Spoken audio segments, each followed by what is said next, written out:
નમસ્કાર, આપ જોઈ રહ્યા છો T24 ન્યૂઝ ગુજરાત।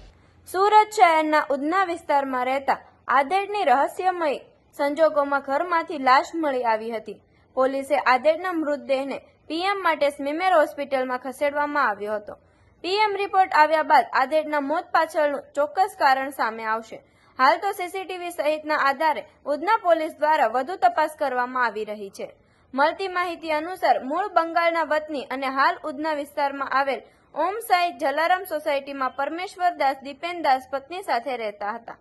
પરમેશ્વરદાસ છેલ્લા 2 વર્ષથી હાર્ટની બીમારીથી પીડાતા હતા। બીમારીના કારણે 2 વર્ષથી કોઈ કામ ધંધો કરતા ન હતા। એમના પત્ની અન્ય ઘરોમાં જઈ સાફ સફાઈ કામ કરે છે। ગઈકાલે સાંજના સમયે પત્ની કામ પર ગઈ હતી। તે દરમિયાન પરમેશ્વરદાસ ઘરે એકલા હાજર હતા। જ્યારે કામ પરથી પત્ની પરત આવી ત્યારે જોયું તો પરમેશ્વરદાસ ખાટલામાં મૃત હાલતમાં મળી આવ્યા હતા। ઘટના અંગે પોલીસને જાણ કરતા સ્થાનિક ઉધના પોલીસની ટીમ સ્થળ પર પહોંચી તપાસ હાથ ધરી હતી।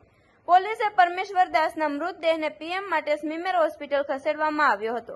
પરમેશ્વરદાસનું કયા કારણોસર મોતને ભેટ્યા તે અંગે હાલ રહસ્ય સર્જાયું છે। પીએમ રિપોર્ટ આવ્યા બાદ પરમેશ્વરદાસના મોતનું ચોક્કસ કારણ જાણવા મળશે। આ અંગે વધુ તપાસ ઉધના પોલીસ કરી રહી છે।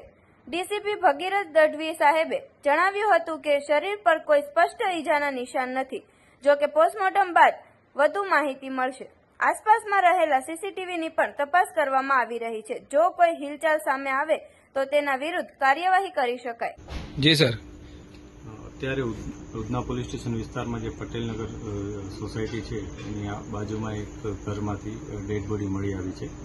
આ ડેડ બોડી ઉપર સ્પષ્ટ બાહ્ય કોઈ એવા ઇન્જરીના નિશાન ન દેખાતું અત્યારે એને પોસ્ટમોર્ટમ માટે અમે મોકલી આપેલ છે। કે જે ડેડ બોડી છે એક વ્યક્તિ છે, પુરુષ છે, જે લગભગ 54 કે 55 વર્ષના છે અને તેઓ છેલ્લા ઘણા સમયથી ઘરે જ રહેતા હતા। એમને થોડોક હાર્ટનો પણ પ્રોબ્લેમ હતો એ પ્રાથમિક માહિતી પોલીસને મળી છે। એમના પત્ની ઘરકામ કરી અને એમનું ઘરનું ગુજરાન ચલાવતા હતા। એમના પત્નીની પાસેથી પ્રાથમિક વિગતો અમે લીધેલી છે। સાંજના 6:45ની આસપાસ એમના પત્ની જ્યારે ઘરે આવ્યા ત્યારે એમની બોડી ત્યાં ખાટલા ઉપર પડી રહી હતી। આ પ્રકારની અવસ્થા મળતા એમણે આસપાસના લોકોને જાણ કરી હતી અને પછી પોલીસને જાણ કરી હતી। પોલીસે તત્કાલ પહોંચી અને કાર્યવાહી શરૂ કરેલ છે।